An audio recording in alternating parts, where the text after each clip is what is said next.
Assalamualaikum warahmatullahi wabarakatuh. Alhamdulillah rabbil alamin. Wassalatu wassalamu ala asyrafil anbiya'i wal mursalin. Nabiyina Muhammadin wa ala alihi wa sahbihi ajma'in, amma ba'd. Kaum muslimin yang dirahmati Allah Subhanahu wa taala, pertama-tama marilah kita muji Allah. Kita bersyukur kepada Allah Subhanahu wa taala atas nikmat yang diberikan kepada kita sehingga kita dapat melanjutkan kembali pembahasan kita dari kitab Al-Qawaidul Jami'ah ala Kitab Tauhid. Kemudian salawat serta salam kepada baginda Rasulullah sallallahu alaihi wasallam beserta para keluarga-keluarganya dan sahabat-sahabatnya, serta orang-orang yang selalu istiqamah mengikuti sunnah beliau hingga hari kiamat. Kaum muslimin yang dirahmati Allah Subhanahu wa taala, kita akan melanjutkan kembali dari kitab ini, Al-Qawaidul Jami'ah ala Kitab Tauhid, yang disusun oleh Syekh Ahmad bin Aqil Al-Anzi hafizahullah, yaitu kaidah yang ke-9. Kaidah yang ke-9 itu apa? Kullu ma lam yathbut annahu sababun li jalbin naf'i au daf'i dharri la syar'an wala qadaran fahuwa syirkun. Semua apa yang tidak sabit, tidak sahih bahwasanya ia adalah sebab, tidak sahih secara syar'i maupun secara takdir, ia bukan sebab, baik itu untuk mendatangkan manfaat atau menolak mudarat, tidak sabit secara syar'i la syar'an wala qadran, fahuwa syirkun, maka itu adalah kesyirikan. Kaman yu'alliqu khaytan aw yatabarraku bihajarin aw syajarin li jalbi naf'in aw daf'i dharrin, seperti orang yang menggantungkan, memakai benang atau bertabarruk dengan batu atau dengan pohon untuk mendatangkan manfaat atau menolak mudarat, atau seperti orang yang menisbahkan kepada bintang-bintang tentang kejadian-kejadian yang ada di alam ini. Fahadha kulluhu minasyirki, ini semuanya adalah bagian dari kesyirikan. Sebagaimana firman Allah Subhanahu wa taala, "Qul afara'aytum ma tad'una min dunillah." Katakan, wahai Muhammad, kepada mereka ini, coba terangkan apa yang kalian sembah selain Allah Subhanahu wa taala itu. In aradani Allahu bidurrin hal hunna kashifatu durri. Jika Allah Subhanahu wa taala ingin menimpakan bencana kepadaku, apakah mereka dapat menolak bencana tersebut? Au aradani birahmatin hal hunna mumsikatu rahmatih. Atau Allah Subhanahu wa taala ingin memberikan rahmat kepadaku, apakah bisa mereka menahan rahmat tersebut? Menahan rahmat Allah Subhanahu wa taala. Qul hasbi Allah. Katakanlah hasbi Allah. Cukuplah Allah Subhanahu wa taala sebagai penolongku. Alaihi yatawakkalul mutawakkilun. Hanya kepada Allah Subhanahu wa taala orang-orang yang bertawakal itu menyerah diri, berserah diri. Begitu juga dalam hadis an Uqbah bin Amir radhiyallahu anhu anna Nabiy sallallahu alaihi wasallam qala, dari Uqbah bin Amir radhiyallahu anhu, Nabi sallallahu alaihi wasallam bersabda, man 'allaqa tamimatan faqad asyrak. Barang siapa yang menggantung jimat-jimat, maka dia telah melakukan kesyirikan. Hadisnya diriwayatkan oleh Imam Ahmad dan Tabrani. Begitu juga dari sahabat yang mulia Ibnu Mas'ud radhiyallahu anhu, Nabi sallallahu alaihi wasallam bersabda, beliau mengatakan, aku mendengar Rasul sallallahu alaihi wasallam bersabda, "Innar ruqa wat tamaima wat tiwalata syirkun." Sungguhnya jampi-jampi, artinya jampi-jampi yang mengandung kesyirikan. Begitu juga jimat-jimat, begitu juga sihir-sihir atau pelet-pelet merupakan kesyirikan. Dari Abi Waqid Al-Laythi radhiyallahu anhu mengatakan, kharajna ma'a Rasulillah sallallahu alaihi wasallam ila Hunain. Kami keluar bersama Nabi sallallahu alaihi wasallam menuju Hunain. Wa nahnu hudatsa'u ahdin bi kufrin. Ketika itu kami baru saja meninggalkan kekufuran. Artinya kami baru masuk Islam. Walil musyrikin sidrah. Yang mana orang-orang musyrikin, mereka memiliki sidrah. Memiliki pohon bidara. Ya'kufuna indaha. Yang mana mereka bersemedi di pohon tersebut. Wa yanutuna biha aslihatahum. Dan mereka menggantungkan senjata-senjata mereka di pohon tersebut. Yuqalu laha dhatu anwat. Yang mana tempat mereka menggantung senjata tersebut, pohon tersebut mereka namakan dhatu anwat. Tempat menggantung senjata supaya punya kesaktian dan lain sebagainya. Famararna bisidrah. Ketika kami menuju Hunain, kami juga melewati sebuah pohon bidara. Faqulna, maka kami mengatakan kepada Nabi sallallahu alaihi wasallam, ya Rasulullah, ij'al lana dzata anwatin kama lahum dzatu anwat. Ya Rasulullah, buatkanlah untuk kami tempat menggantung senjata sebagaimana orang-orang musyrikin punya tempat menggantungkan senjata. Mereka menggantungkan senjata bertabarruk kepada pohon tersebut supaya senjatanya sakti. Ya Rasulullah, buatkan juga untuk kami.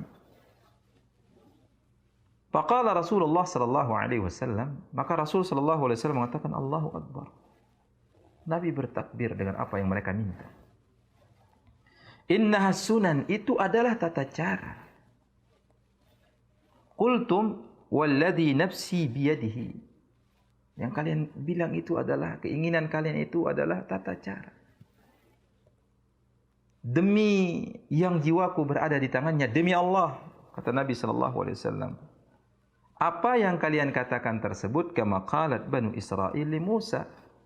Apa yang kalian katakan tersebut itu persis sama seperti apa yang dikatakan oleh Bani Israil kepada Musa alaihissalam. Dalam firman Allah Subhanahu wa taala dalam surah Al-A'raf, ij'al lana ilahan kama lahum aliha.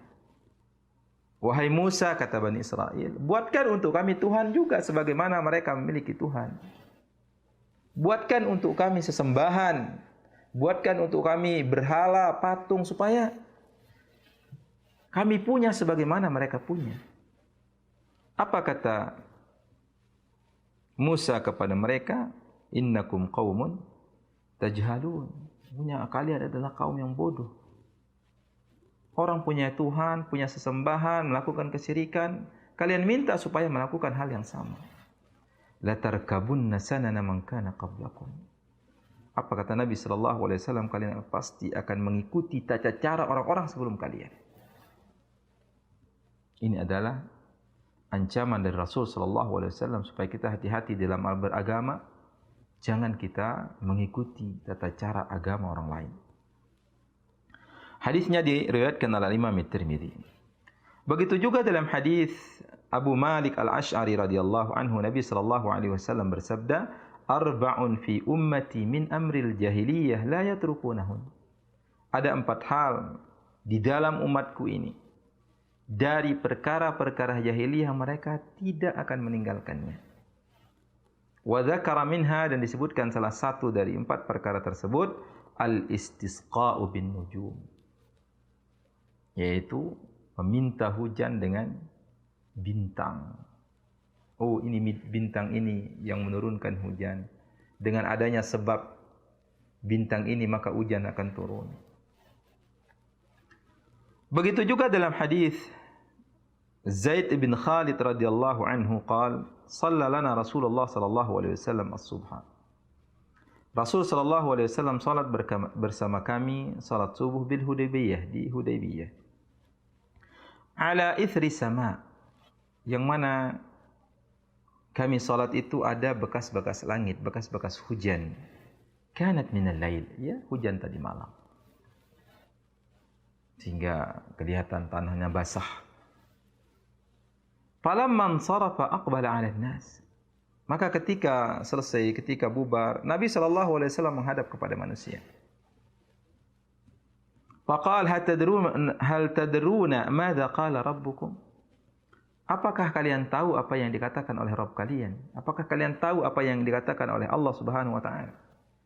Maka para sahabat menjawab, Allah wa rasuluhu a'lam. Tidak ya Rasulullah, Allah dan Rasulnya yang mengetahui. Qal maka Nabi sallallahu alaihi wasallam bersabda, qala Allah, Allah Subhanahu wa taala berfirman, asbaha min ibadi mu'minun bi wa kafir. Apa kata Allah? Hamba-hambaku ini ada yang menjadi beriman, ada yang menjadi kafir. Fa amma man qala, adapun orang yang mengatakan mutirna bi fadlillahi wa rahmatihi, kalau mereka mengatakan mutirna bi fadlillah, kita mendapatkan hujan ini karena karunia Allah, wa rahmatihi, dan rahmat dari Allah, fadzalika mu'minun bi kafirun bil kaukab. Itu adalah orang yang beriman kepadaku dan kufur kepada bintang-bintang. Artinya dia tidak beriman, tidak percaya kalau bintang-bintang ini yang menurunkan hujan. Tapi ia beriman bahwasanya yang menurunkan hujan adalah Allah. Wa amma man qal, adapun orang yang mengatakan mutirna binau'i kadza wa kadza, kita dapatkan hujan itu karena bintang ini, bintang itu. Apa kata Allah Subhanahu wa taala? Fadzalika kafirun bi. Ini adalah orang yang ingkar, orang yang kufur kepadaku. Mu'minun bil kaukab, dia beriman, percaya kalau yang menurunkan hujan adalah bintang-bintang tersebut. Ini adalah bahaya kaum muslimin yang dirahmati Allah Subhanahu wa taala. Kita harus yakin dengan seyakin-yakinnya bahwasanya yang menurunkan hujan adalah Allah Subhanahu wa taala. Begitu juga dalam hadis Qatadah rahimahullah, dari Qatadah rahimahullah mengatakan, khalaqallahu ta'ala hadhihi an-nujum li thalath. Qatadah mengatakan rahimahullah, Allah Subhanahu wa taala menciptakan bintang-bintang ini li thalath, untuk 3 keutamaan, 3 fungsi. Ja'alaha zinatan lis-sama. Allah Subhanahu wa taala menciptakan bintang ini sebagai penghias bagi langit. Wa rujuman lisyayatin, dan sebagai penembak untuk setan-setan yang ingin mencuri berita langit. Wa alamatin yuhtada biha, dan sebagai alamat, sebagai tanda yang jadikan patokan untuk sebuah arah. Sebagaimana para nelayan, oh kita berada di arah ini, di arah ini. Mereka bisa kembali lagi walaupun tengah malam yang gelap, bisa kembali ke tempat asal mereka, itu menggunakan bintang sebagai tanda. Faman qala fiha bighairi dzalika akhta'a. Barang siapa yang mengatakan tentang bintang selain dari yang 3 ini, maka dia telah melakukan kesalahan. Wa adha'a nasibahu, dan ia telah menghilangkan bagiannya. Wa takallafa ma la ya'lam, dan ia membebankan diri sesuatu yang ia tidak tahu.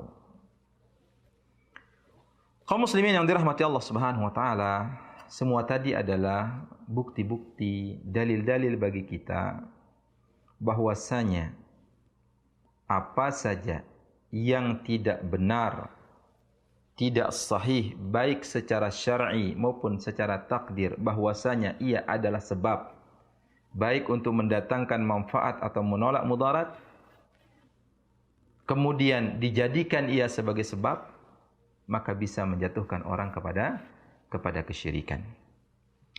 Fahadhihi an-nusus tadullu ala anna at-ta'alluq bil asbabil wahmiyati syirkun. Maka nas-nas ini, dalil-dalil ini menunjukkan bahwasanya barang siapa yang menggantungkan diri kepada sebuah sebab wahmiyah, sebab hayalan tidak terbukti, baik secara syar'i maupun secara ilmiah tidak terbukti, maka itu adalah kesyirikan. Kaum muslimin yang dirahmati Allah, ada beberapa hal yang perlu kita perhatikan. Yang pertama, al-asbabu jam'u sabab, wa huwa ma yutawassalu min khilalihi ilal matlub. Arti sebab adalah asbab, ini adalah kata jamak. Kata tunggalnya adalah sebab. Apa itu sebab? Ma yutawassalu min khilalihi ilal matlub. Sesuatu yang digunakan sebagai perantara untuk menuju apa yang kita inginkan. Seperti orang yang ingin naik ke lantai 2, ada sebab. Ada tangga yang mengarahkan dia, menyampaikan dia kepada lantai 2 misalnya. Yang kedua, yushtaratu li fi'lil asbab asy-syurutut taliyah. Disyaratkan untuk melakukan sebab, ada syaratnya. Yang pertama adalah an takuna mubahatan la muharramah. Sebab itu adalah sesuatu yang boleh, bukan sesuatu yang haram. Sepertinya orang ingin cari uang. Uang itu adalah tujuan. Cara mencari uang ini adalah sebab.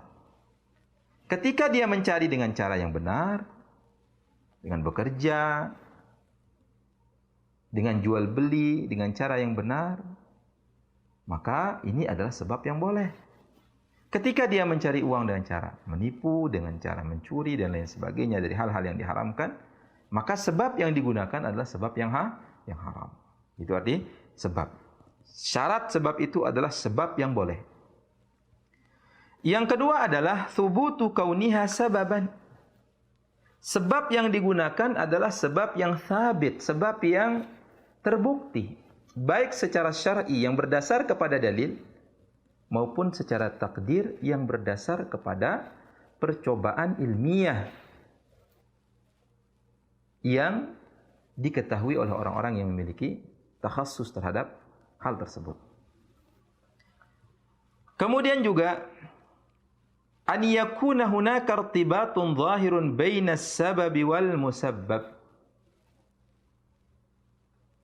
Hendaknya ada irtibatun zahir, hubungan yang jelas antara sebab dan sesuatu yang disebabkan. Wa hadzal irtibatu qad yakunu zahiran likulli ahad. Maka hubungan ini adalah sesuatu yang nampak bagi semua kita. Kakaunin nar muharriqah. Seperti api itu membakar misalnya. Ini adalah sebab. Ketika ada orang punya air, taruh di ceret, dikocor, ditaruh di atas kompor, ini adalah sebab. Api ini akan menjadikan air ini mendidih. Ini sebab yang zahir yang diketahui oleh semua orang. Atau air ini segar, atau air ini pahit, atau air laut itu asin, orang tahu, semua orang tahu. Karena sebabnya adalah zahir. Wa qad yakunu zahiran li ba'dhin nas. Bisa jadi sebab ini nampak bagi sebagian orang. Bagi sebagian yang lain dia tidak tahu. Seperti apa? Kakauni ba'dil adwiyati sababan lisyifa. Seperti obat merupakan sebab kesembuhan. Artinya ada sebagian obat yang ada orang tahu bahwasanya obat ini karena mengandung ini fungsinya adalah begini. Oh, ini obat ini dapat mengeringkan luka. Ini obat ini adalah dapat menghilangkan sakit kepala. Setelah diadakan penelitian apa kandungannya sehingga begini. Ini diketahui oleh sebagian orang, tidak diketahui oleh banyak orang. Fahadza la ya'rifuhu illa ahlul ikhtisas. Maka ini tidak diketahui kecuali orang yang betul-betul memiliki spesialis tentang hal tersebut, keilmuan tentang hal tersebut. Itu dia tentang sebab. Kemudian yang berikutnya, adamul i'timadi 'alal asbab. Jangan kita bergantung kepada sebab. Bal 'alallahi wahdah. Hendaknya kita bergantung hanya kepada Allah semata. Wa man i'tamada 'ala sababin minal asbab faqad waqa'a fi syirki. Barang siapa yang bergantung kepada sebab dari sebab-sebab, maka dia telah terjatuh kepada kesyirikan. Seperti minum obat misalnya, sudah diketahui, sudah kita diberitahukan oleh dokter bahwasanya obat ini menghilangkan sakit kepala. Ini adalah sebab, dengan keyakinan bahwasanya yang menyembuhkan hanya Allah. Tidak mengatakan obat ini sendiri yang menyembuhkan. Kalau kita mengatakan demikian, maka bisa jadi terjatuh kita kepada kesyirikan. Kemudian kaum muslimin yang dirahmati Allah Subhanahu wa taala, thubutu kauni syai'i sababan yakunu min khilali tariqaini. Sabitnya, tetapnya sesuatu itu menjadi sebuah sebab itu dengan dua jalan. Seperti apa misalnya? Yang pertama, syarak, melalui jalan syariat. Fa idza dalla al-kitab was sunnatu ala anna syai'an minal asya'i sababun fa innahu yakunu sababan. Apabila ditunjukkan oleh dalil baik dari kitabullah maupun dari sunnah Nabi sallallahu alaihi wasallam menunjukkan sesuatu itu adalah sebab, maka dia menjadi sebuah sebab secara syar'i, secara dalil.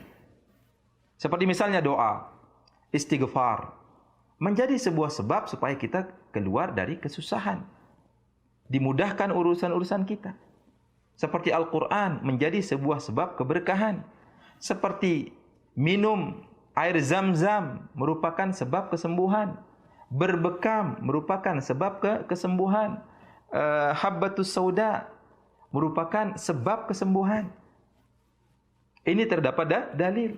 Sebagaimana misalnya madu, di dalamnya terdapat obat kesembuhan dengan dalil sabit secara syar'i. Kemudian yang kedua, dia sabit secara takdir. Wa hadza yathbut bit tajribah. Ini tetap terjadi karena tajribah.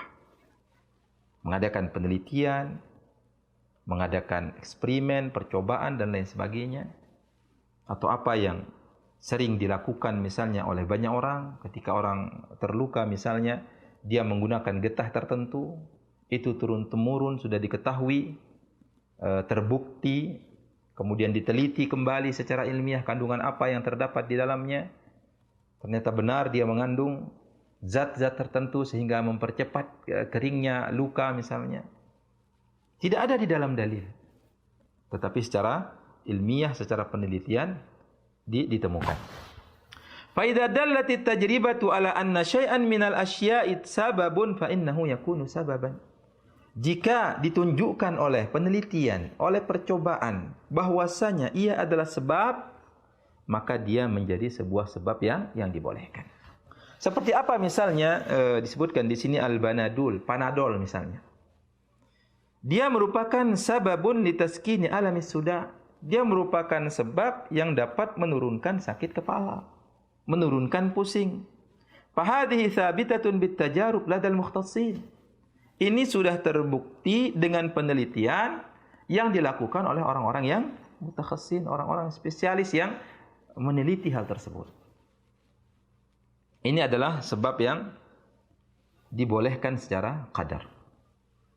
Kemudian kaum muslimin yang dirahmati Allah Subhanahu wa taala, yang keempat adalah ma thabata syar'an aw qadran kaunuhu sababan fa innahu la yakhruju an babil qadar.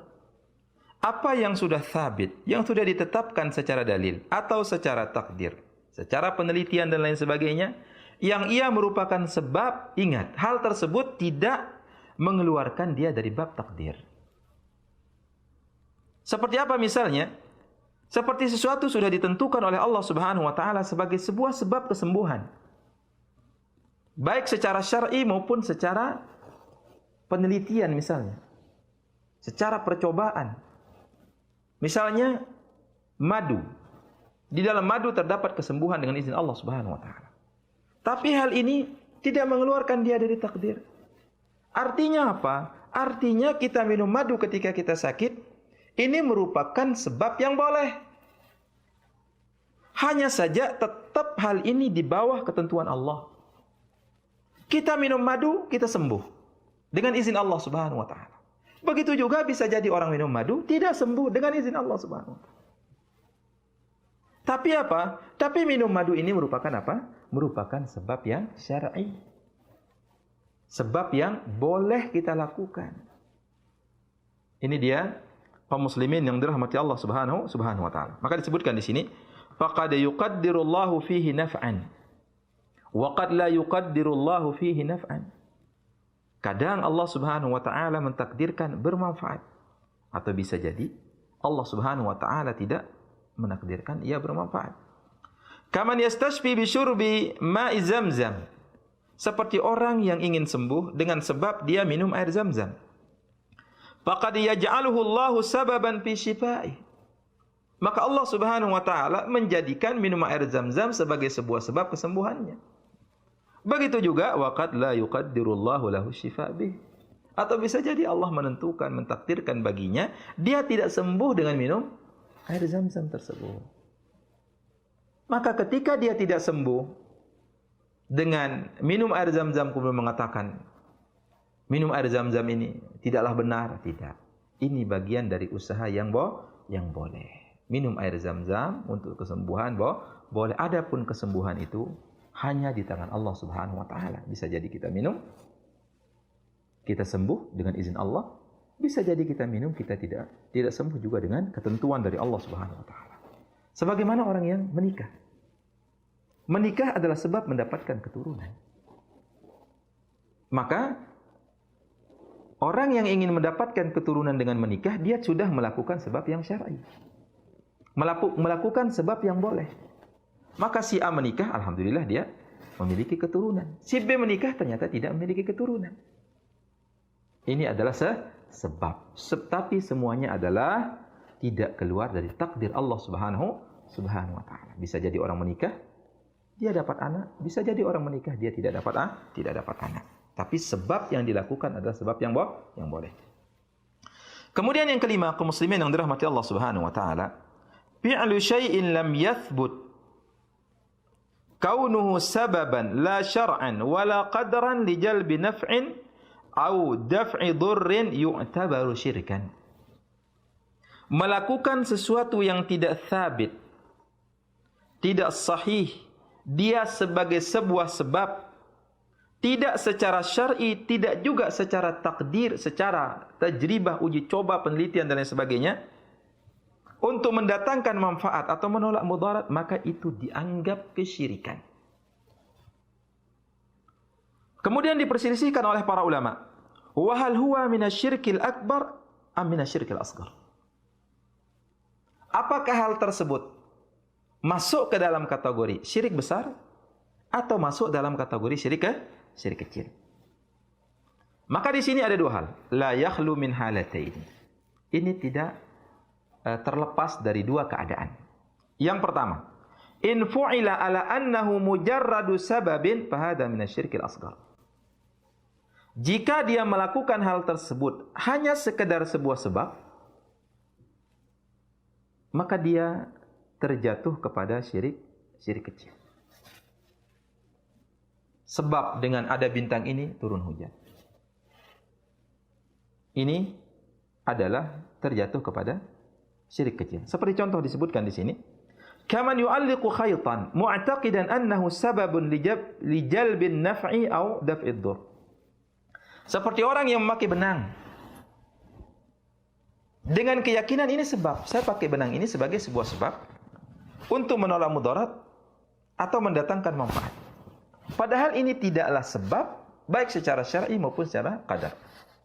Maka dia terjatuh kepada syirik kecil. Atau orang berkeyakinan bahwasanya bintang itu adalah sebab yang menjadikan terjadinya sesuatu di alam ini. Maka dia terjatuh kepada syirik kecil. Atau dia meyakini bahwasanya bintang tertentu adalah sebab menurunnya hujan. Ini sama, semuanya terjatuh kepada syirik kecil.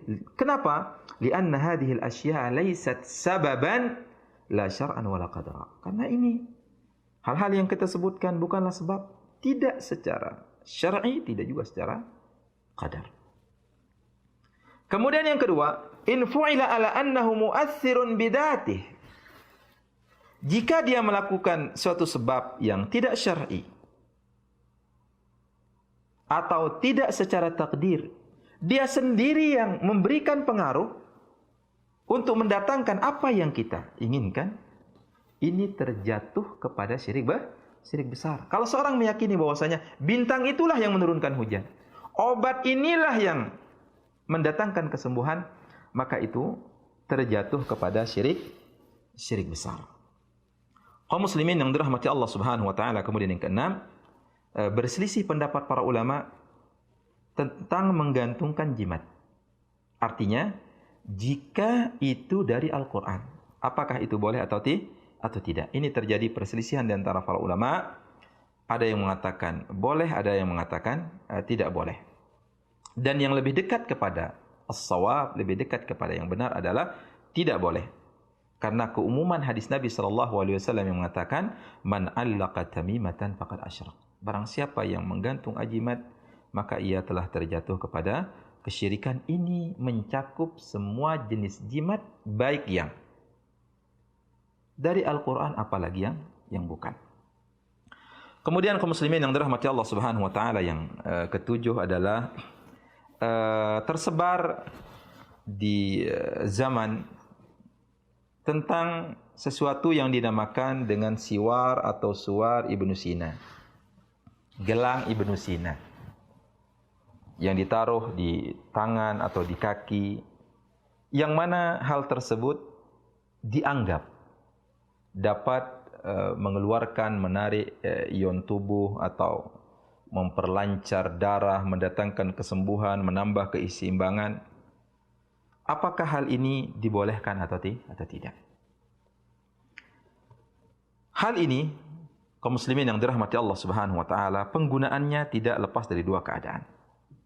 Yang pertama adalah in thabata tibbiyan, jika itu sudah terbukti secara ilmu kesehatan, secara kedokteran, bahwasanya logam-logam tersebut atau barang-barang tersebut sudah diteliti, dia memang benar dapat mengeluarkan ion tubuh, dapat memperlancar peredaran darah atau menambah keseimbangan dan lain sebagainya, maka para ulama mengatakan dia boleh. Kenapa dikatakan boleh? Li'annahu hina idin la yakunu sababan wahmiyah. Karena ketika dia diteliti, dia mengandung zat-zat tertentu, mengandung kandungan-kandungan tertentu, maka dia bukanlah sebab khayalan lagi, nyata secara tajribah, nyata secara ilmiah. Itu yang pertama. Yang kedua, jika dia tidak sabit, tidak benar secara penelitian, hanya sekedar berita-berita saja, dia dapat mengeluarkan ion tubuh, dapat memperlancar peredaran darah, menambah keseimbangan, maka itu tidak boleh kita gunakan. Tidak boleh kita gantung di badan kita. Dan menggantungnya bagian dari kesyirikan, sebagaimana terkait tentang jimat tadi. Karena dia tidak sabit lah secara syar'an, tidak juga secara qadar. Nah, maka terkait tentang gelang Ibnu Sina yang dikenal oleh orang atau yang sejenisnya, apakah hal tersebut secara penelitian ilmiah benar atau tidak, itu saja. Ketika dia benar secara ilmiah, memang diteliti oleh orang-orang yang memiliki kapasitas tentang hal tersebut, memiliki spesialis tentang hal tersebut, maka sebabnya sudah tidak khayalan lagi, sebabnya adalah benar. Namun kalau hanya sekedar khayalan, hanya sekedar cerita atau sekedar ingin melariskan barangnya dan lain sebagainya, maka ini tidak bisa dipakai. Maka disebutkan di dalam kitab sini, walladhi a'rifuhu bina'an ala dirasatin tibbiyatin muqaddimatin fi ihda ad-duwalil gharbiyah.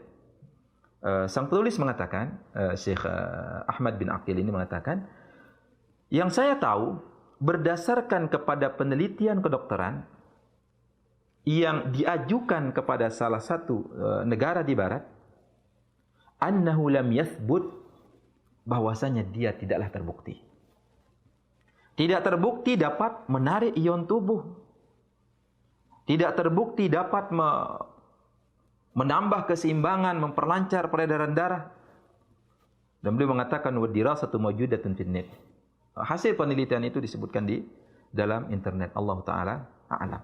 Itu intinya menjadi standar. Dia terbukti secara ilmiah atau tidak, atau hanya sekedar khayalan saja. Kemudian yang terakhir kaum muslimin yang dirahmati Allah Subhanahu wa taala, al-istidlalu bin nujum ala jihad. Adapun kita memakai bintang-bintang untuk penentuan arah atau penentuan waktu atau musim atau kiblat, maka ini adalah perkara yang dibolehkan sebagaimana firman Allah Subhanahu wa taala, wa alamatin wa bin najmi hum yahtadun. Digunakan tanda-tanda dengan bintang-bintang mereka sebagai penunjuk arah. Oh, ini bintang ini di sini, berarti arah kita di sini, kita harus berjalan ke sini. Sehingga orang-orang yang punya ilmu tentang hal ini, seperti para nelayan dan lain sebagainya, walaupun mereka berada di tengah laut, tahu jalan untuk ke pinggir, ke pantai, tahu, tidak tersesat. Kenapa? Karena mereka memiliki ilmu tentang arah bintang tersebut. Itu saja kaum muslimin yang dirahmati Allah Subhanahu wa taala yang dapat kita sampaikan, mudah-mudahan bermanfaat. Semoga Allah Subhanahu wa taala mengokohkan kita semua di atas al-haqqul mubin, di atas kebenaran yang jelas, dan semoga Allah Subhanahu wa taala menjauhkan kita dari fitnah baik yang nampak maupun yang tersembunyi. Terima kasih atas perhatian. Mohon maaf atas segala kekurangan. Subhanakallahumma wa bihamdika asyhadu an la ilaha illa anta astaghfiruka wa atubu ilaika. Wa sallallahu ala nabiyyina Muhammadin wa ala alihi washabihi ajma'in. Assalamualaikum warahmatullahi wabarakatuh.